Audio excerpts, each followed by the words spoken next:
Bonjour et bienvenue dans Confiné pour prier. Je suis très heureux de vous retrouver aujourd'hui. Cette émission aura deux parties. La première avec Aurélie Tchatchou. Allô Jérémy. Ça va bien? Ça va et toi? Avec toi, on va faire un survol de différents posts qui ont été partagés par les téléspectateurs. Exactement. C'est ça. Et en seconde partie d'émission, on va passer un temps avec mon invité aujourd'hui, Yveline Lebeau. On va vous parler de sanctification et on va vous encourager pendant ce temps de confinement à vous approcher de Dieu. Je crois que Dieu veut vous toucher et que c'est un bon moment pour s'approcher de lui et vivre une sanctification dans une nouvelle dimension. Alors Aurélie, je te laisse la place. Est-ce qu'il y a des bons posts aujourd'hui? Bah oui, en fait, on réalise, Jérémy et vous aussi qui nous regardez à la maison, que ce temps de confinement a permis à plusieurs personnes de se découvrir et de faire des choses qu'elles ne faisaient pas forcément auparavant. Et l'une des activités à laquelle vous avez pris plaisir, c'est la méditation de la parole de Dieu. Et c'est le cas de Jonathan, par exemple. Il a médité et il a même écrit la conclusion de sa méditation sur un post qu'il nous a partagé sur Instagram. Et la conclusion de sa méditation est celle qui suit, je le cite, il a lu le psaume 1 et il dit « Ce passage nous dévoile deux secrets pour une vie prospère et de réussite constante. Se séparer et chercher Dieu tous les jours. » Donc les deux secrets de Jonathan, c'est se séparer, chercher Dieu tous les jours. Se séparer, c'est déjà fait naturellement. Vu qu'on est en plein confinement, on a dû se séparer de plusieurs choses. Donc il ne nous reste plus qu'une chose, chercher Dieu tous les jours. On va voir aujourd'hui que même en confinement, il y a des choses aussi dont on peut se séparer. Et je vois que c'est un bon lecteur de Lisa Bevere, je crois. Oui. Et son mari, que jusqu'à j'ai lu la plupart de ses livres, John Bevere, c'est excellent. Et je vous encourage à vous procurer ses livres. C'est vraiment un excellent enseignant. Il a pas mal de livres qui sont traduits en français. Exactement. Et vu que je te connais, tu en parles souvent, même dans d'autres émissions. C'est ça. Et ça ne manque pas de nous édifier. On a également un post qui nous vient de Dominique.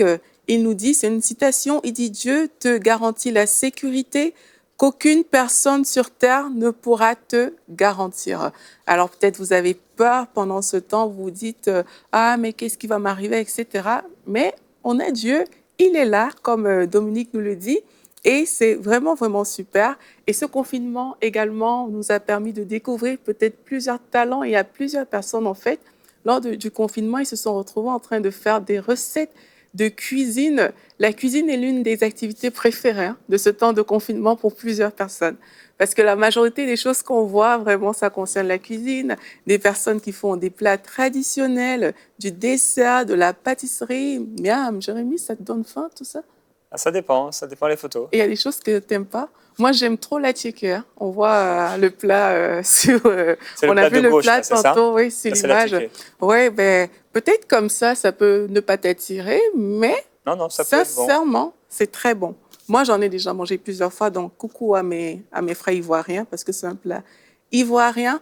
Et bien entendu, si on se retrouve comme ça en train de manger toutes ces choses, peut-être qu'on va constater que notre corps prend quelques formes et c'est pas ce qu'on veut. Et pour pallier à ça, pendant ce temps de confinement, on a Fitness Dance Gospel. C'est l'initiative d'une jeune dame qui nous propose tout simplement de faire du sport à la maison pendant ce temps. Et elle nous a fait une petite vidéo d'1 minute. Je vous propose vraiment de prendre cette minute et de faire toutes les activités que cette dame nous propose de faire ensemble.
Waouh! C'est pas mal. Je suis déjà fatigué. Bah oui, je suis sûre qu'il y a plein de personnes à la maison qui sont tout essoufflées. En une faut avoir minute, le- on peut faire plein de choses. Ouais, il faut avoir le mouvement quand même. J'avoue, c'est. Ouais. Mais je te vois bien faire ça, Jérémy. Je vais essayer. Peut-être. Tu nous enverras la vidéo. On a hâte. Et il y a une autre vidéo qu'on a pour ceux peut-être que le sport n'intéresse pas forcément, mais qui préfèrent juste manger. Samuel Trinçon nous a proposé un type de repas, c'est un menu de chef. Je vous propose de regarder ça tout de suite. Ah papa, si tu nourris les oiseaux des champs, à combien plus forte raison tu nourriras tes enfants. Yes!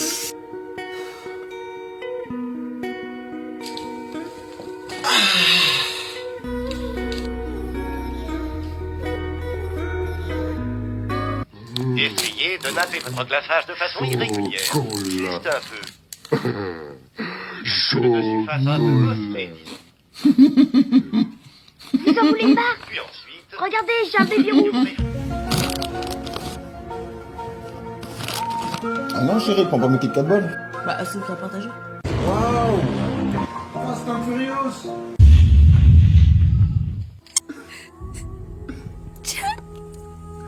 Non, Jack. Meurs pas, Jack. Vas-y, John, tu les auras, mon John. Yippee-ki-yay!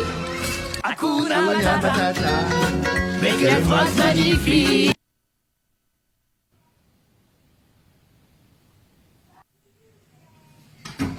Hé, chérie, là, c'est l'heure de se lever. Ah, chérie, c'est le confinement, y a rien à faire. Bon, je compte jusqu'à 3, hein. 1, 2, j'ai toujours pas de réponse, là. C'est bon.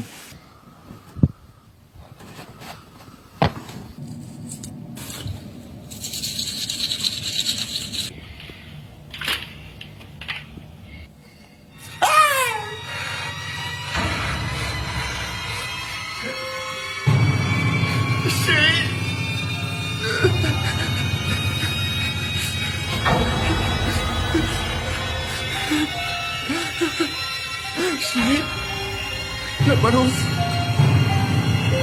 Elle dit que je fais 5 kilos de plus depuis le confinement. Bah, c'est que t'as pris 5 kilos, chérie, c'est tout. Bon, allez. Va t'asseoir. Je vais te préparer un vrai repas, ok? C'est bon, chérie, c'est prêt. Ah. Voilà, voilà. Voilà de la vraie nourriture, mon amour. Bah, Mouah. c'est que... Bah, je vais essayer de me nourrir. Si ma femme me dit que c'est bien. On va essayer. Alors, on prend au hasard. Donc je vais aller, je ne sais pas, moi, en fermant les yeux. Hop, ici.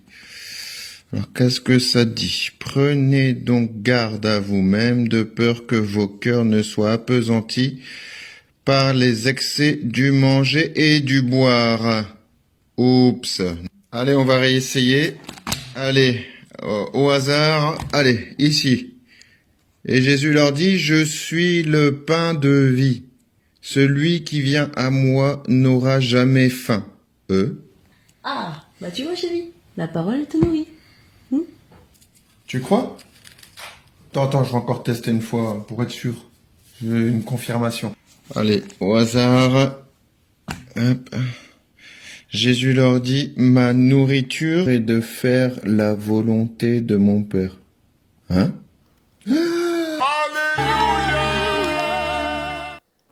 Donc toi, Aurélie, tu as choisi de manger. Ben, je vais commencer la vidéo au début, je mange. Et après, je vais lire ma parole. Très bien. Et vraiment, vraiment, je trouve ça très, très drôle. Et vous aussi, n'hésitez pas à nous envoyer des vidéos aussi drôles. Donc, du coup, je mange et c'est dur pas de parler très en joli. mangeant, hein. Donc, n'hésitez pas à la maison à nous envoyer aussi vos vidéos que vous avez faites sous le hashtag EMC Bonne Nouvelle et Confiné pour prier. Et je vais tout simplement vous quitter avec cette image qui dit « Restons à la maison et appliquons-nous à faire de bonnes choses, la méditation, regarder des enseignements. C'est tout bon, c'est tout chouette. Ciao, ciao !» Merci beaucoup, Aurélie, d'avoir été avec nous et tu peux continuer à manger pendant que nous, on va prier. Et le verset d'aujourd'hui, verset donc de base pour le temps qu'on va passer ensemble, un temps plus sérieux dans la présence de Dieu, même Dieu était là. Vous savez, Dieu a de l'humour et il ne faut pas l'oublier pendant ce temps de confinement. C'est aussi un temps où on doit se rapprocher de Dieu, mais c'est aussi un temps où on doit rire. Et si vous avez l'occasion de rire en famille, eh bien, gloire à Dieu. Et on a avec nous Yveline. Bonjour Jérémy. Yveline, tu nous rejoins pour la deuxième partie de cette émission. Apparemment, c'était le moment que j'arrive parce que la sanctification commençait à chuter. Il y avait de l'excès de table sur ce plateau. Excès, je ne sais pas, mais en tout cas, brillamment manger, c'est vrai. L'excès aura peut-être lieu dans les bureaux après. Peut-être. Et aujourd'hui, le verset de base, donc ça se trouve dans l'épître de Jacques au chapitre 4 et au verset 8, où il écrit « Approchez-vous de Dieu et il s'approchera de vous. Purifiez vos mains pécheurs et nettoyez vos cœurs, âmes partagées. » Et je crois que ce temps de confinement, c'est un temps où on doit se sanctifier, un temps où on doit s'approcher de Dieu. Ce verset est assez difficile à lire. Bon, il y a la première partie qui est comme vraiment une invitation, mais la deuxième partie qui fait un peu plus mal, entre guillemets. « Purifiez vos mains pécheurs et nettoyez vos cœurs, âmes partagées. » Et c'est vrai que parfois, beaucoup de chrétiens sont partagés. Comme on dit souvent l'expression « un pied dedans, un pied dehors ». Et je crois que dans les derniers temps, il faut qu'il y ait une véritable différence entre ceux qui servent Dieu et ceux qui ne le servent pas. Et je pense que ce temps de confinement où on est là à la maison, ce n'est pas un temps où la chair doit prendre le dessus, comme on l'a vu dans cette vidéo avec la nourriture, cette illustration, mais c'est un temps où vraiment l'esprit doit prendre le dessus et c'est un temps de décision. Et on veut vraiment vous encourager aujourd'hui à prendre des décisions, à vous approcher de Dieu. C'est ce dont on va parler avec toi, Yveline. Exactement, et c'est sûr, on est dans des temps très particuliers. On ne sait pas en fait à quoi va ressembler la vie, la société plus tard sortie de cette crise. On sait que c'est une crise sanitaire, mais c'est aussi une crise économique, une crise humaine, et on ne sait pas en fait à quoi on va ressembler. Dernièrement, j'écoutais les médias qui disaient que on est en train d'entrer dans la pire crise depuis 1945, la sortie de la Deuxième Guerre mondiale. Et on peut se dire, est-ce que c'est les temps de la fin? Est-ce que c'est la fin? Est-ce qu'on arrive au bout? Et c'est une période où, je pense, beaucoup se remettent en question, se posent des questions par rapport à leur salut, par rapport à leur vie, la vie qu'ils ont menée. Et particulièrement dans les temps de confinement, on peut se repasser un peu le début de l'année dans sa tête, se dire, mais comment ça s'est passé?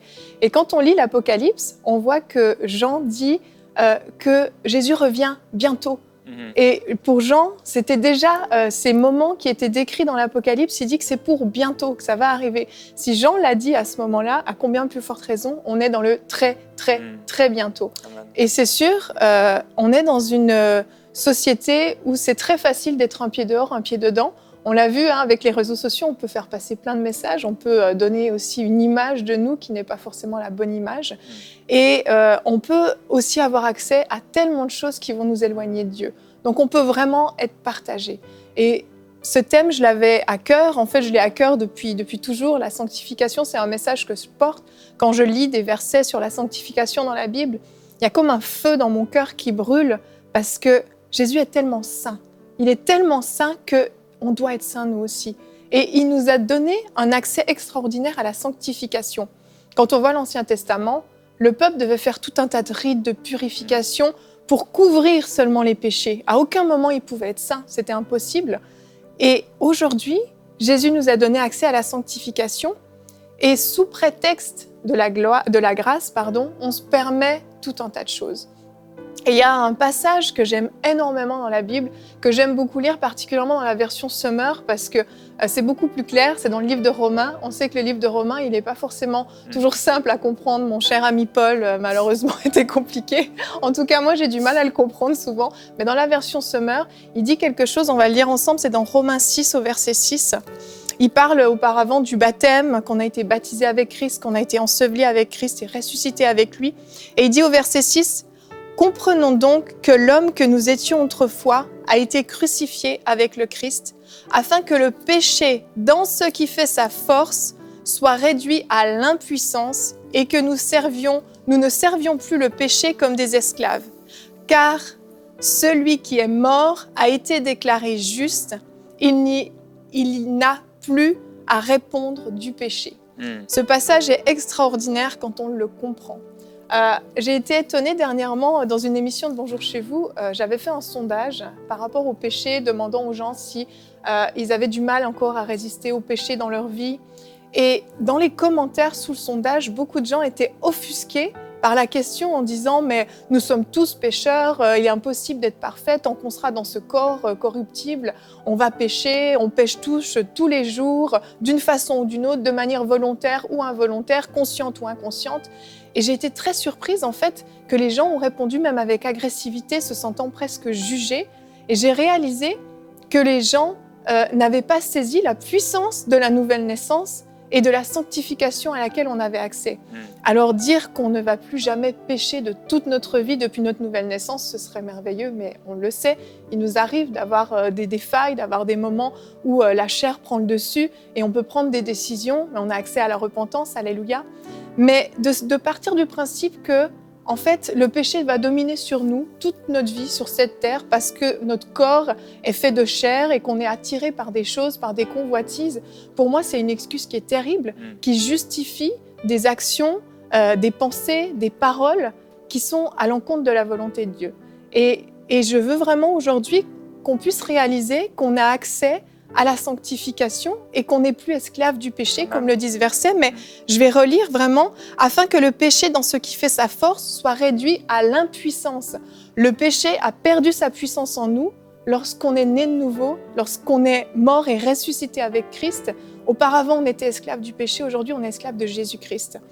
Et le fait d'être esclave de Jésus-Christ nous permet de pouvoir marcher dans une vie qui est parfaitement sanctifiée.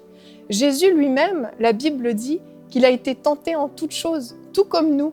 Donc, il sait, il peut faire preuve de compassion, il connaît nos défis, il connaît à quel point la tentation peut être présente dans nos vies, à quel point ça peut être difficile de résister au péché, mais il a été tenté en toutes choses, mais il n'a jamais péché.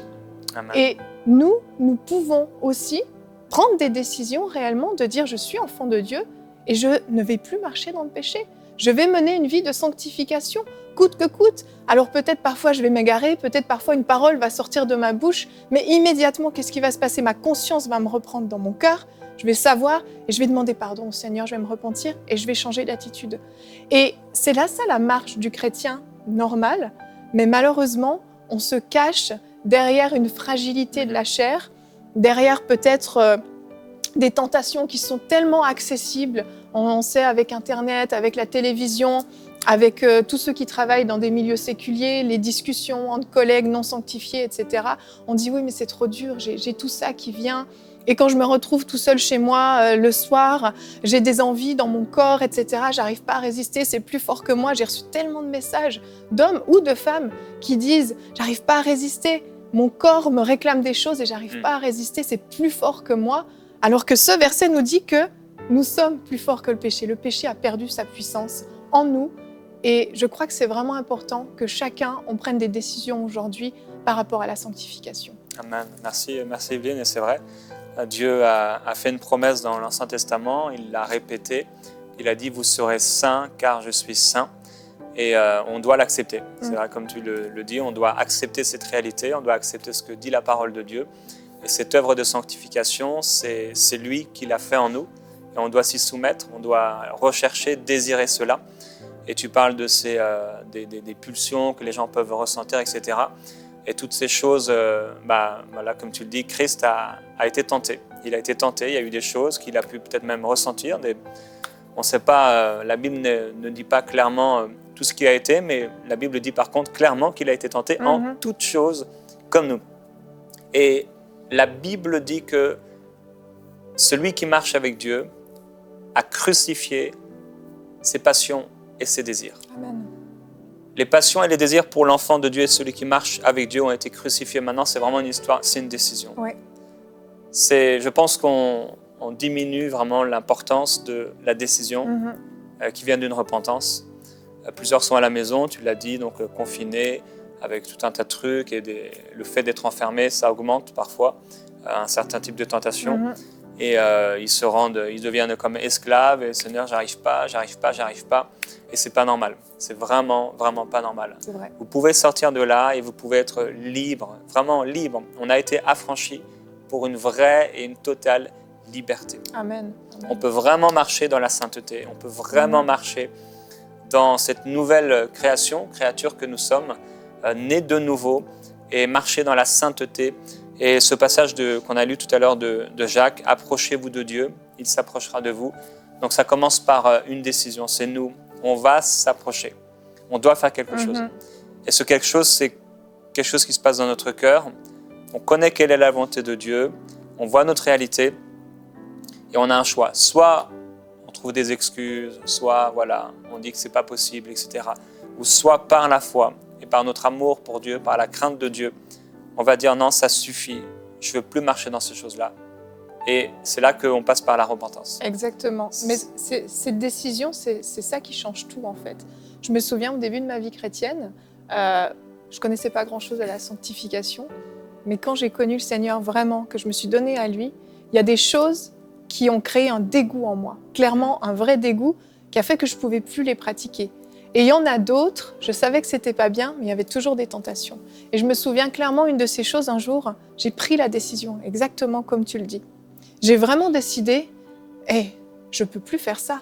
Le Seigneur Jésus est venu habiter en moi, mon corps est devenu le temple du Saint-Esprit, je ne peux plus me comporter de cette façon-là. J'ai pris la décision. Ça a été une décision consciente, radicale. La tentation est revenue, mais j'ai dit non, systématiquement non, et jusqu'à aujourd'hui, j'ai toujours dit non à ces choses-là. Ça a mis une limite que je me suis fixée, j'ai dit je ne la franchirai jamais. Et en fait, moi je me dis souvent, si on me mettait un pistolet sur la tempe et qu'on me dirait si tu pêches, je tire, est-ce que vraiment on pêcherait ? Est-ce que vraiment le péché est plus fort que nous au point où on peut risquer notre vie ? Mais en réalité, quand on pêche, on risque notre vie à chaque fois. Si on ne passe pas par la repentance après, on risque notre vie à chaque fois. Donc, si on était conscient de la totalité de l'information de Jésus-Christ qui vit en nous, de sa présence qui est en nous en permanence, on ne se permettrait pas certaines choses. Mais on minimise beaucoup trop les dégâts que font le péché en nous. Ce n'est pas le but de cette émission, mais on sait qu'on donne accès au diable en plus quand on pêche. On se cause du tort dans tous les aspects de notre vie. Et avant qu'on passe au moment de prière, parce qu'on est dans Prière inspirée, j'ai juste un verset que j'aimerais partager qui est justement dans Apocalypse 1 qui décrit Jésus, comment Jean a vu Jésus. Et je trouve que moi, quand je lis ça personnellement, ça met une crainte de Dieu en moi, vraiment. Et avant qu'on prie, je pense que c'est bien de mettre cette image dans la tête des gens de Jésus dans son corps glorifié, dans toute sa splendeur, mais dans toute sa sainteté aussi. Apocalypse 1, verset 14. Sa tête et ses cheveux étaient blancs comme la laine blanche, comme la neige. Ses yeux étaient comme une flamme de feu. Ses pieds étaient semblables à de l'airain ardent, comme s'il lui était embrasé dans une fournaise. Et sa voix était comme le bruit de grandes eaux. Il y avait dans sa main droite 7 étoiles. De sa bouche sortait une épée aiguë à 2 tranchants. Et son visage était comme le soleil lorsqu'il brille dans sa force. Quand je le vis, je tombais à ses pieds comme mort. Jean est tombé aux pieds, alors qu'il connaissait Jésus, il avait marché avec lui sur la terre, mais quand il a vu ce Jésus glorifié, il est tombé à ses pieds comme mort. Pourquoi ? Parce que Jésus est tellement saint. Il est tellement saint dans toute sa splendeur que devant lui, on ne peut que s'incliner, on ne peut que s'écraser et reconnaître à quel point on a besoin d'être sanctifié, on a besoin d'être purifié et à quel point on a besoin de lui. Et à ce moment-là, je ne pense pas que Jean il a eu envie de pécher. Jean il a eu envie de se sanctifier encore plus quand il a vu la gloire de Jésus-Christ. Amen, c'est ce que dit Jacques également. Il dit, en parlant des décisions, reconnaissez votre misère, menez deuil, pleurez, que votre rire se change en deuil et votre joie en tristesse. Et tout à l'heure, en première partie de cette émission, on a pu rire. Mais il y a un temps aussi pour pleurer. Quand il faut pleurer, quand on voit que ça ne va pas, quand on fait n'importe quoi, c'est pas le temps de rire, c'est le temps de pleurer, vraiment. Et c'est le temps d'être brisé et que l'homme orgueilleux, que la chair soit brisée à nouveau, crucifiée, parce que sinon, ce sera impossible de lui plaire. Ce sera impossible de lui être agréable. Et toute correction paraît au premier abord un sujet de tristesse. Mais pour celui qui accepte et qui se soumet, pour celui qui est ainsi exercé par Dieu, par la repentance, ça produit un paisible fruit de justice et ça produit de toute façon des fruits qui seront merveilleux pour la gloire de Dieu. Amen. Alors dans ce temps de prière, je voudrais vraiment vous encourager, tous ceux qui nous écoutez aujourd'hui, et vous savez que dans vos vies, il y a quelque chose, il y a un péché qui reste. Il y a un péché qui demeure, il y a un péché constant et régulier. Et ce n'est pas normal. J'aimerais vous le dire en tout amour, avec l'amour du Seigneur, et vous dire que ce n'est pas normal.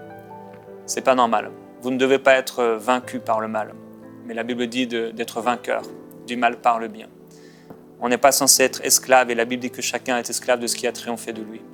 Mais on est appelé à la liberté, la glorieuse liberté des enfants de Dieu. Et bien sûr, si vous appartenez à Dieu, vous ne voulez pas pécher. Vous ne voulez pas faire le mal. Mais c'est quelque chose qui, comme tu le disais Evelyne, qui est fort, quelque chose qui vous tente, qui vous pousse à faire le mal. Mais le Seigneur Jésus-Christ, à la croix, est venu crucifier cette chose-là.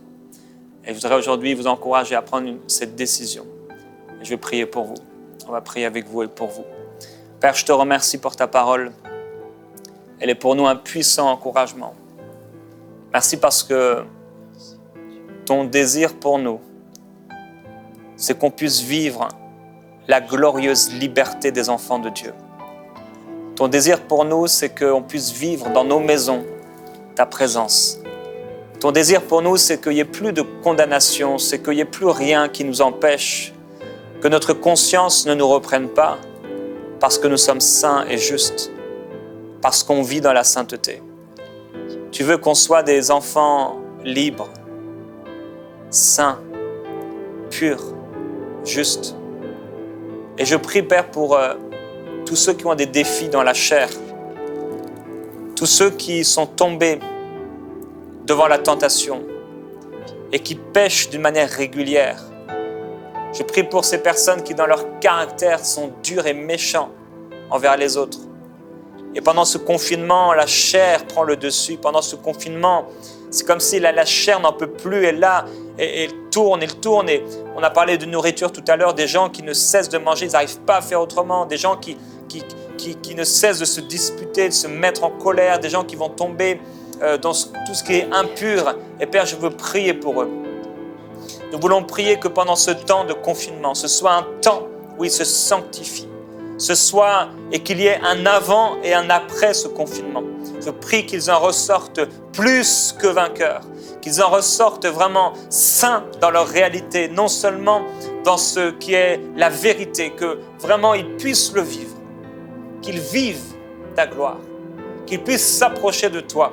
Et tu as promis que tu t'approcherais d'eux. Merci, merveilleux Saint-Esprit, parce que c'est ton œuvre, c'est toi qui le fais quand on prend cette décision. Merci, Saint-Esprit. Amen. Certains à la maison, vous devez prendre une décision aujourd'hui et vous pouvez répéter simplement après moi. Vous prenez cette décision dans votre cœur et vous dites « Seigneur, à partir de maintenant, je prends la décision que mon corps t'appartient, que ce qui sort de ma bouche t'appartient, que ce que mes yeux voient t'appartient. Seigneur, je te demande de prendre toute ma vie. Et je prends la décision, dès aujourd'hui, que le péché n'a plus de pouvoir sur moi. Dès aujourd'hui, je prends la décision de sanctifier ma vie pour toi, Père. Parce que je veux te craindre. Je sais combien tu es saint et je veux marcher dans cette nouveauté de vie à laquelle tu m'as donné accès lors de ma nouvelle naissance. Seigneur, je te demande pardon. Pardon pour toutes ces fois où je n'ai pas écouté ta parole. Pardon pour toutes ces fois où j'ai péché de manière volontaire et consciente. Pardon pour toutes ces fois où je n'ai pas écouté la voix de ma conscience. Seigneur, je te demande de me purifier. Je te remets ma vie. Et à partir d'aujourd'hui, ma vie ne sera plus comme avant. Le péché n'aura plus de pouvoir sur moi. Et je vais marcher dans une vie qui te sera agréable. Alléluia. Père, je te remercie parce que tu donnes la force à mon frère et à ma sœur de tenir cet engagement. Et que désormais leur vie est nouvelle et transformée. Tu effaces leurs péchés comme tu l'as fait à leur nouvelle naissance. Père, merci pour cette grâce à laquelle nous avons accès. Tu es bon, Seigneur, tu es infiniment bon. Merci pour le pardon des péchés qui est disponible en tout temps, pour ton trône de la grâce qui est disponible en tout temps, Seigneur. Tu es bon et merveilleux.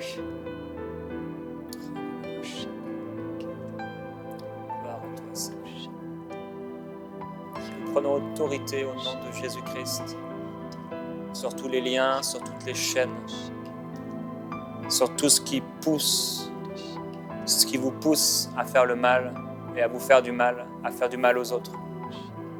Que les chaînes soient maintenant détachées, que les liens soient brisés au nom de Jésus-Christ.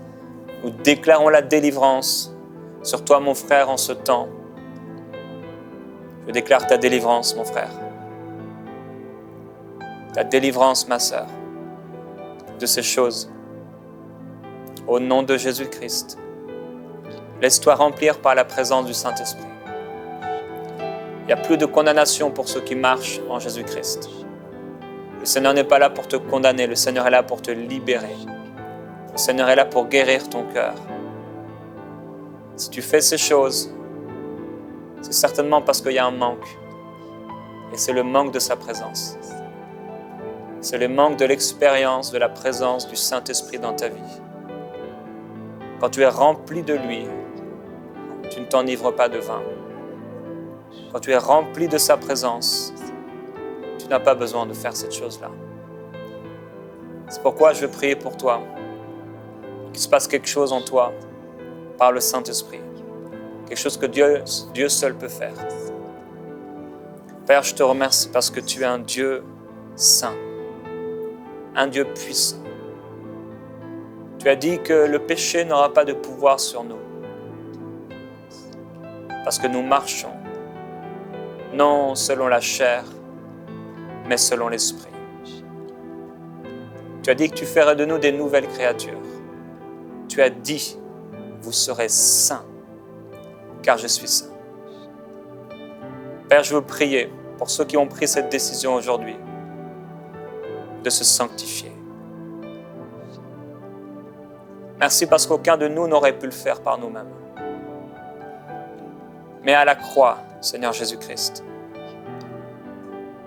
tu as vaincu le péché. À la croix, tu nous as libérés de tout ce qui était trop fort pour nous, de tout ce dont on ne pouvait pas être libéré par la loi. Car la loi, celle de la chair, nous poussait à faire le mal. Mais la loi de la grâce, de la liberté, nous pousse vers toi, nous pousse à faire le bien. Saint-Esprit, je te demande s'il te plaît, descends, manifeste-toi sur nos amis. Manifeste-toi, merveilleux Saint-Esprit, en touchant quelqu'un dans son cœur maintenant. Oui, Père, montre-leur que tu es là. Montre-leur que tu es à l'œuvre. Montre-leur encore par ta grâce que tu les aimes. Soyez saisis par le Saint-Esprit là où vous vous trouvez. Soyez remplis de la présence du Saint-Esprit. Qu'une crainte de Dieu naisse dans vos cœurs d'une manière surnaturelle. On prend cette décision, on se détourne du péché, mais après avoir pris cette décision, il faut s'approcher de Dieu. Sinon, on va y retourner. C'est non seulement on se détourne du péché, mais on va courir vers notre Dieu pour en être rempli de sa présence.